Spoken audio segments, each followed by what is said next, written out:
Hello, everyone. Thanks for tuning back in once again to Authentic Black Goddess TV. So as you're coming in, please feel free to go ahead and subscribe to the channel, click the notification bell, and click the word all so that you're notified each time that I go live. Don't forget to follow me on Instagram at Ahmadiyyah, also on Twitter at DGoddess27, and on Instagram at divine_goddess_27. Okay, hello, Misfits. Andrea Hart, Regina, Cutie Tootie, Amari Raheem, Silent D is Black, Katia, Brandon Christines, Gila Evans. So thank you all. Hi, beautiful queen. Let's get it. I am so ready. Okay. All right. Uh-oh, people. I forgot to turn my alarm off. Hold on for a second. I hope this thing doesn't go off. I hope it doesn't go off again. Anyway, so that all being said, hold on for a second. I'm just going to turn this off real quick. I got to turn this off. Yep. Okay. Sorry about that, people. I don't want my alarm going off in the middle of the broadcast. Okay, so now it's good. Okay, so anyway. So tonight, I told you guys last week that I'm going to be talking about DeMeo crew. That's their name, DeMeo crew, okay? And now, they were one of the Gambino crime family, one of their crews. And in fact, the person that I talked about last week, Richard Kuklinski, who we call the Iceman, who was a notorious killer who killed likely 200 people by himself. Well, he was part of this crew at one point. He worked with them. So we're going to be talking about them tonight. Yes, 50 Jack, DeMeo. I am ready for the hot topics tonight, Queen. Okay. So listen, let me just tell you guys this before I get started. So last night, hold on, let me fix this lamp. Okay. So last night, after I did that spooky video on the paranormal channel, Beyond the Realm, I kid you not, I started hearing strange noises. My computer started acting all crazy. I got locked out of the computer. I put in the pin several times. It kept saying the wrong pin. I tried to reset it. It wouldn't work. I worked on it all last night. It would not let me in the computer. Now, do you all think that's just coincidence or something spooky was going on? I'm just saying. Queen is so pretty cute. Thank you, Alvin. I'm telling y'all, I was spooked. I literally had to sleep with one eye open, people. Basil's putting up the ghost. I'm serious. Listen, I'm telling you, I was hearing strange noises. Nobody was here but me. And then when my computer started acting crazy, that was the worst. And do you know what I had to end up doing? Because it wouldn't let me get back in the computer. This happened literally as soon as I logged off. As soon as I logged off. Yes, Judah Queen, seriously. I promise you, as soon as I logged off from the live, I went on to edit the video, and then the computer locked me out. I couldn't put anything on there. I couldn't put my pen or nothing. So I tried all last night. I couldn't get it. I finally just went to sleep. Today, I literally had to reset my entire computer. So all my files that were on there were lost.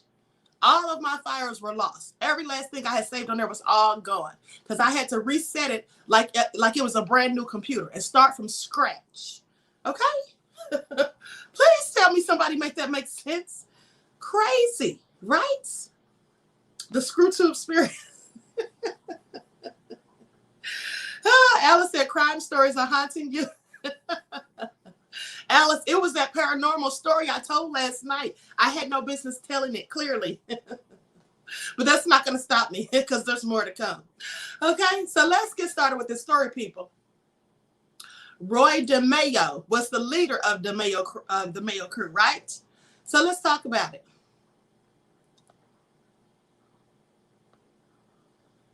Okay. Roy DeMeo was an Italian-American mobster in the Gambino crime family. Now, he headed the infamous DeMeo crew, which operated out of his bar called the Gemini Lounge. And it is believed that he had committed hundreds of murders. Core members of the crew included Chris Rosenberg, Henry Borelli, Anthony Center, Joseph Testa, and Frederick Denome. Now, DeMeo crew were especially notorious for what became known as the Gemini method. Now, this is where the victims were typically lured into the apartment behind the Gemini lounge. Then they were shot, dismembered, and their body parts were wrapped up and sent to garbage dumps in Brooklyn. Most of their remains were never recovered. Now, as law enforcement began to close in on the gang, DeMeo himself was murdered, probably by one of the members of his own crew, under the orders of Paul Castellano. Now, let me just tell you something about these people they were killing. First and foremost, they were killing Black and Puerto Ricans. Well, they were killing them in the beginning because they wanted to use them to practice, because they wanted to carefully know how to carve up a body and get rid of the remains. So they would practice this on Blacks and Puerto Ricans. So with that being said, at his lounge, the Gemini Lounge, when it was closing and everybody's leaving for the night, they would lure a Black or a Puerto Rican person, get them to stay, offer them a drink or whatever, and then lure them back there and shoot them and kill them and then dismember them. Okay? This is what they would do. Now, Roy Albert DeMeo was born in 1942 in Bath Beach, Brooklyn, into a working class Italian immigrant family. As a teen, he began a small loan sharking operation, which turned into a full-time job by the age of 17. Now, DeMeo graduated from James Madison High School in 1959, and then he began working in a criminal enterprise while maintaining legitimate business practices, and he shortly thereafter married his high school sweetheart, and they had 3 children. He worked his way up in the criminal career ladder and continued a loan sharking operation. Now, Gambino soldier Anthony Gaggi took notice of DeMeo and told him that he could make even more money with his successful business if he in fact came to work directly for the Gambino crime family. Now, through the late 1960s, DeMeo organized crime prospects, and they increased on 2 fronts. He continued in the loan sharking business with Gaggi and began developing a crew of young men involved in car theft and drug trafficking. Now, it was this collective of criminals that would become known both in the underworld and in law enforcement circles as DeMeo crew. Now, the first member of the crew was Chris Rosenberg, who met DeMeo in 1966 at the age of 16. Rosenberg was dealing drugs at a Cornercy gas station, and Roy helped him increase his business and profits by loaning Chris money so that he could deal the narcotics in larger amounts. Now, by 1972, Chris had introduced his friends to Roy and began working for him as well. Now, the members of the crew included Joseph Guglielmo, and that was Roy's cousin, Joseph Testa, Anthony Center, and Joseph's younger brother, Patrick Testa. Now, Roy joined the borough of Brooklyn's credit union that same year, and he began gaining a position on the board of directors shortly afterwards. He utilized his position to launder money that he had earned through his illegal ventures. He also introduced his colleagues at the credit union to a lucrative side business, laundering the money of drug dealers he had become acquainted with. Now, Roy also built up his loan sharking business with funds that were stolen from credit union reserves. His collection of loan shark customers, while still primarily those in the car industry, soon included other businesses such as a dentist office, an abortion clinic, restaurants, and even flea markets. Now, he was also listed as an employee of a Brooklyn company by the name of S&C Sportswear Corporation, and frequently told his neighbors that he worked in construction, also food and retailing, and used car business. In late 1974, a conflict that had erupted between the DeMeo crew and a young body shop owner named Andre Katz had continued to escalate. In May of 1975, Roy was informed by a police officer that as a result of this conflict, Andre was cooperating with the authorities. Now, in June, he was lured to a place where he could be confronted.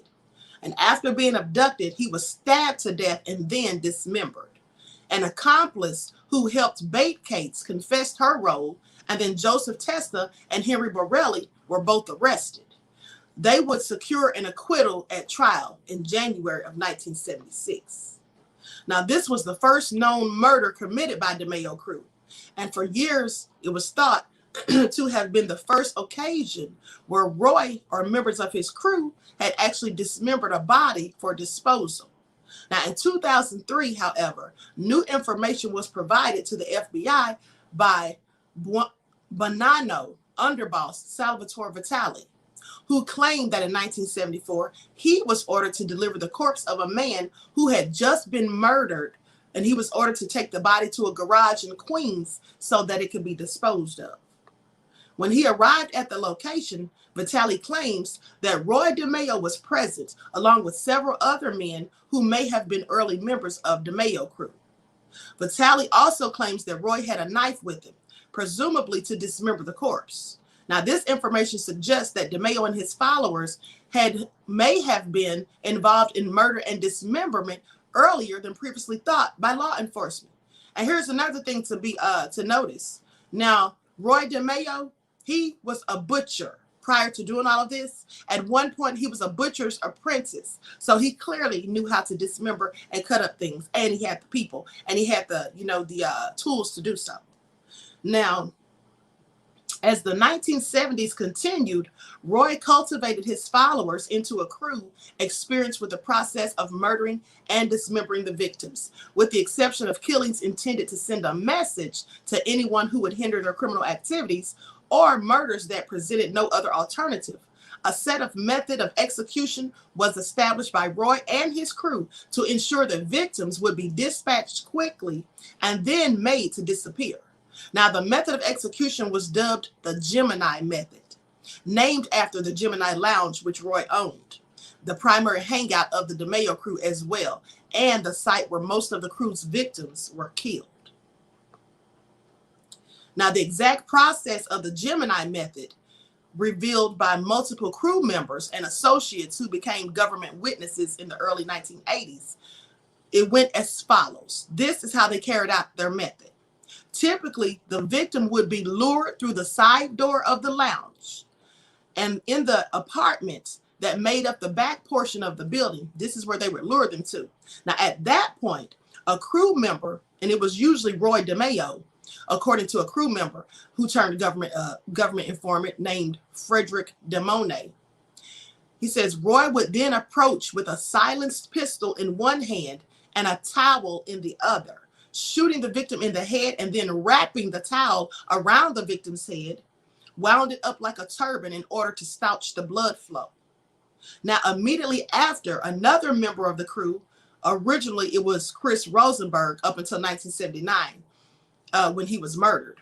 But according to a government witness testimony.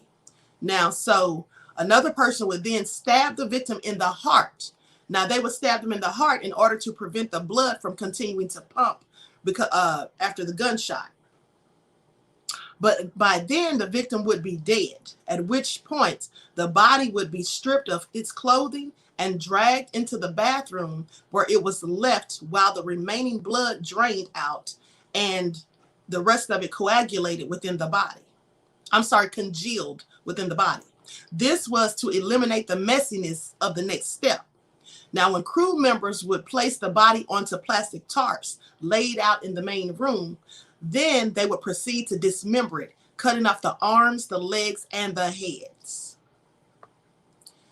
The body parts would then be put into bags, placed in cardboard boxes, and sent off to the Fountain Avenue dump in Brooklyn. There were so many tons of garbage that were dropped there each day that it was nearly impossible for the bodies to ever be discovered. Now, during the initial stages of the early 1980s, federal state task force targeting of the DeMeo crew, a plan by authorities to excavate sections of the dump in order to locate remains of the victims was aborted when it was deemed too costly and likely to fail at locating any meaningful evidence. Now, some of the victims would be killed in other ways for various reasons. At times, suspected informants are those who committed an act of disrespect against a member of the crew or one of their superiors would have their body left in the streets. Okay, they'd be left in the streets of New York to serve as a message and a warning to anyone else who dared to disrespect them. As well, there were occasions when it was not possible to lure the intended victim to the Gemini Lounge, in which case other locations would have to be used. Now, a yacht owned by one of DeMeo's men was used on at least one occasion to dispose of bodies as well.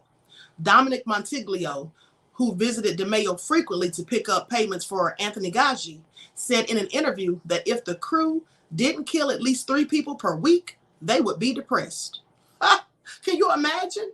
They said they would be depressed, people. Please pay attention to the nefariousness of it all. Now, in the latter half of 1975, Roy became a silent partner in a peep show prostitution establishment in New Jersey after the owner of a business became unable to pay his loan sharking debts. Roy also began dealing in pornography, including bestiality. So sick, right? Which he sold to his New Jersey establishment, as well as connections he had in Rhode Island. Now, when his superior, Nino Gaggi, found out about Roy's involvement in such taboo films, he ordered Roy to stop under the threat of death. Roy did not stop, however, and Gaggi continued to accept his payments every week. Now, Gaggi's nephew, Dominic Montiglio, claimed to be the suspect, or claimed that the subject was simply never mentioned between the two men after the initial confrontation. And as long as Roy continued to provide copiously for his boss, the violation of his order was never addressed. Now, another forbidden subject between Roy and his boss, Nino, were narcotics.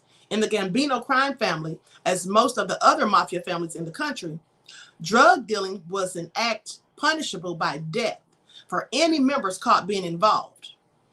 Anyone owning to the stiffer sentences imposed for such crimes. Now, it was feared by the administration of the mafia families that those facing such harsh penalties would be more likely to flip. So that's why they didn't sell drugs. It wasn't because they didn't want to sell it to their own people or whatever. No, they didn't want to be them selling drugs because they knew they had stiffer penalties. And if you're facing a lot of time, then you might be more likely to snitch on everybody else. So that's why they didn't play that. So it was feared by the administrators of the mafia families that those facing such harsh penalties would be more likely to flip or become cooperators for the government. Gaggi and DeMeo, like many others, however, continued to deal in narcotics despite the warnings due to the massive amounts of profits earned. Now, by this time, Roy's drug operations had expanded greatly from his initial operations in the late 1960s and early 1970s. He had recently started selling cocaine out of the Gemini Lounge. And he was also the financier of a large marijuana operation that imported the drug from Colombia in 25-pound bales. The marijuana would be delivered from offshore freighters and sold out of a Canarsie body shop.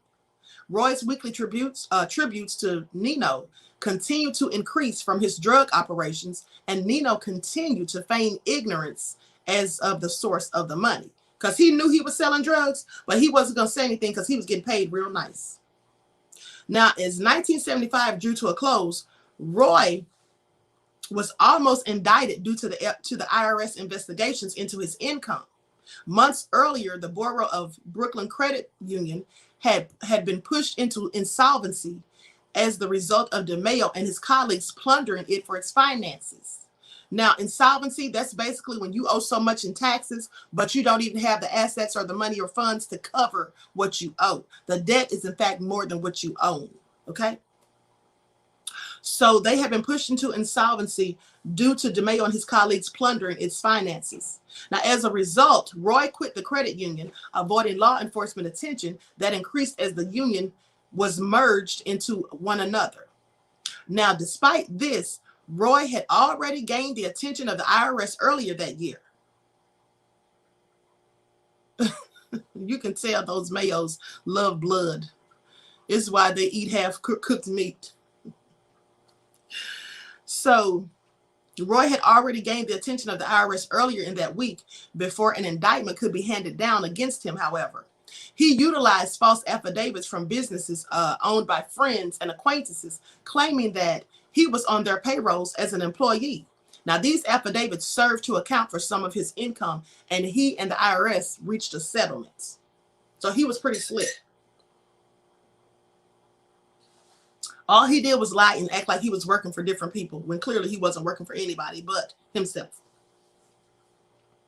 Now, in May of 1976, another murder was committed by the DeMeo crew. Joseph Broshini, a made member in another of the New York's 5 families, was involved in an argument with Roy related to pornography or to his pornography business, in which both were involved. The argument turned into a physical altercation when Broshini punched DeMeo in the face. Mayo on Mayo crime, people pay attention. He gave him a black eye. Now, Mafia protocol prevented DeMeo, as an associate of the Gambino family, from retaliating in any way against Broshini, or he would be killed. Now, DeMeo went to his boss, Nino, and explained the situation. Dominic Montiglio, Nino's nephew, who was now fully working for his uncle, claimed to have been present at this meeting, where DeMeo allegedly swore revenge regardless of the rules. Nino responded that they would never be given permission, or that he would never be given permission, but reportedly agreed with Roy's intentions, merely advising him to ensure that the murder could not be tracked back to them. Now, on May the 20th of 1976, Roy and Henry Borelli shot Broshini 5 times in the back of the head in the office of a used car dealership that he owned. The office was then ransacked, and the other employees were blindfolded and handcuffed prior to the shooting in order to give the illusion that the murder was the result of an armed robbery that had gone wrong.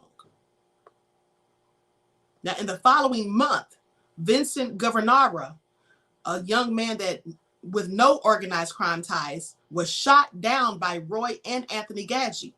Gadji had held a long-standing feud with Governara and had told his nephew, Dominic Montiglio, that he kept a lookout for him. One night, Dominic spotted Governara's car outside of the building, hosting a craps game in the New York neighborhood of Bensonhurst. Now, once informed of his nephew's discovery, Nino, along with Roy and Dominic, excused themselves from a birthday party being held at the time for Dominic's wife, and they drove to the location where Governara's car had been seen. The trio waited until Governara left the game and approached his car, at which point Nino and Roy shot him several times. Governara died in the hospital a week later. Now, 1 month later, in July, Roy flew to Florida and murdered George Byram, another man targeted for revenge by Nino Gadji. Now, Byram had provided information to robbers that led to Nino's Florida home being robbed. Roy lured Byram to a hotel under the pretenses of a business deal. As soon as Byram walked into the room, he was shot to death by DeMeo. Now, Roy, Nino, and Anthony Plate, and a Gambino soldier operating out of Florida, originally planned to dismember the corpse in the hotel room and then transport it out in suitcases. The plan was quickly abandoned due to the presence of construction workers near the hotel room, and the body was found shortly thereafter, lying in the hotel's bathtub with its head halfway sawed off. Can you imagine? Melanin said murder is the case they gave them. Oh, nefarious male thugs. Absolutely. Roy's sources of income, as well as his crew, continued to grow. Now, by July of 1976, he added an automobile firm by the name of Team Auto Wholesalers to his loan shark customers. Now, the owner of Team Auto, Matthew Rega, also purchased stolen vehicles from the crew and sold them off at a New Jersey car lot that he owned. He also involved himself with hijacking, targeting trucks that were delivering or receiving shipments from the JFK International Airport. His crew now included Edward Grillo, a hijacker who had just been released from prison. Roy allegedly added to his body count, according to various sources, including an FBI informant who reported that Roy DeMeo was a ruthless killer who had killed at least a dozen people and dismembered their bodies to make them disappear. Nino Gadji's nephew, Dominic Montiglio, who sometimes drove Roy on errands, also claims that during one trip around, this time Roy had pointed to a recently built gas station and stated that he and his crew had buried the bodies of 2 victims under the foundation.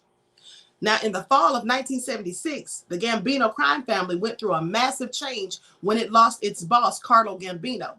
He died of natural causes. It's good to fight for an honor as a Black man. Yes, absolutely, Daniel. Thank you for your insight and for your contribution. Peace, love, and blessings to you. Now, in 1976, the fall of 1976, the Gambino crime family went through a massive change when its boss, Carlo Gambino, died of natural causes. Now, Paul Castellano was then named the boss. And with Anilo Della Croce retaining the position of the underboss. Now, the implications of this were twofold for Roy. His superior, Nino, was elevated to the position of capo, taking over the crew of men that Castellano headed. This promotion was beneficial for Roy because his mentor was now even closer to the ruling Gambino hierarchy.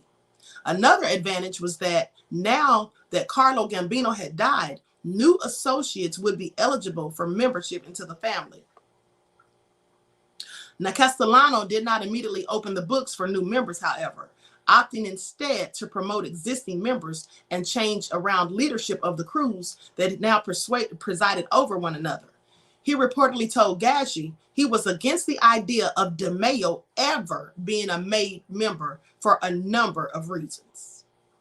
Now, Castellano's illegal activities focused more on white-collar crime, and it was said by both law enforcement and other mafioso that he looked at himself as more of a businessman than a gangster. He looked down on the street guys such as Roy, who were involved in things like auto theft and hijacking. Additionally, Castellano felt DeMeo was unpredictable and did not feel that he could be controlled. Nino's attempts at persuading Castellano to consider inducting Roy were continually rejected. Now, despite the considerable contributions Roy had already made to the Gambino's family, not least of which were his tens of thousands of dollars worth of weekly payments to Nino Gaggi, by the spring of 1977, DeMeo was still not a made member. Reportedly distraught at the situation, Roy continued to look for more opportunities to bring in larger amounts of profit to his superiors. Now, DeMeo found what he needed was to ensure that he would be officially inducted into the Gambino family when he formed an alliance with a gang of Irish-American criminals known as the Westies, soon to be headed by James Coonan. Coonan's only DeMeo and Coonan. Can you all believe it? This is real. DeMeo crew and Coonan's. I'm through. So Coonan's only obstacle at assuming control of the West Side and its lucrative money-making enterprise was Mickey Spillane, the mainstay of criminal activities in the area for over 20 years. Now, in May of 1977, Roy and Edward Grillo murdered Spillane at the behest of Coonan, who then became the top criminal figure in the West Side. Roy, sensing an opportunity to create a vast source of income for his superiors, informed Anthony Gaggi of the possibilities of a partnership between the Westies and the Gambino crime family. Now, shortly afterwards, Coonan and his second in command, Mickey Featherstone, were called to a meeting of Paul Castellano, becoming a de facto arm of the Gambino crime family and then agreeing to share 10% of all the profits. In exchange, the Westies would be privy to several lucrative union deals and take on murder contracts for the Italians. That is weird, right? Blackfoot's laughing. Now, it was his pivotal role in the Westie-Gambino alliance that reportedly convinced Castellano to give Roy his button or formally induct him into the crime family. DeMeo was made in mid-1977, being put